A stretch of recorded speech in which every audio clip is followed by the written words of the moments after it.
This one might ruffle a little bit of feathers, and I'm sorry for that, but understand where it's coming from. You hear every once in a while anti-gun guys trying to legislate against Saturday night specials. Why does anybody need a $50 gun? A $50 gun is just a throwdown gun. And well, poor people need guns too, right? Not everybody could afford, a $700 Glock, or a $2,000 1911. You get a lot of ladies in, say, my carry permit classes. They're lower middle or upper lower income, and they have a legitimate fear, maybe they're getting out of an abusive relationship and they need a gun, but it stretched them to the limit to pay for the licensing fee, like the guy from Second Chance, Vess, when he was starting his business, he had a choice. He had a need for a gun. He worked at a pizza place, and people were robbing his delivery guy, so he started delivering the pizzas in the rougher areas.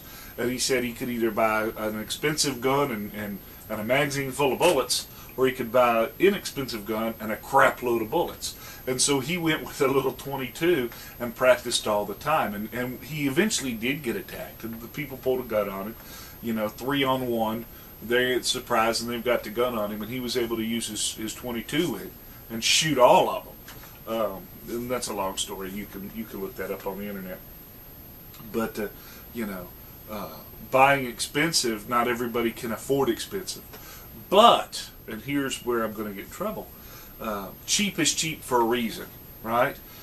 If you're buying durable goods that you're planning on using in an emergency, and you have a choice between, a $5 piece of equipment or a $50 piece of equipment, you should know there's a difference. I like buying a lot of stuff at the Harbor Freight because, I'm cheap, but it breaks pretty quickly, right?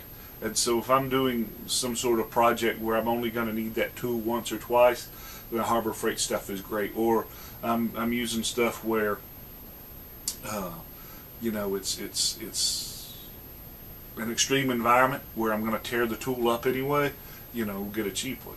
But there is a difference between a $40 grain mill and a $400 grain mill. And if you buy a $40 grain mill, and I've got several of them, but if you buy a $40 grain mill because you can't afford a $400 grain mill, you better buy several of them, and you better use them and learn, how they work and what their weaknesses are. And if you're going to buy, how many $40 grain mills do you have to buy as backups before it's more cost effective to buy the more expensive one? So cheap is cheap for a reason. Cheap is better than nothing in most cases, but you do need to balance that out, and don't be penny wise and dollar foolish is what I'm saying.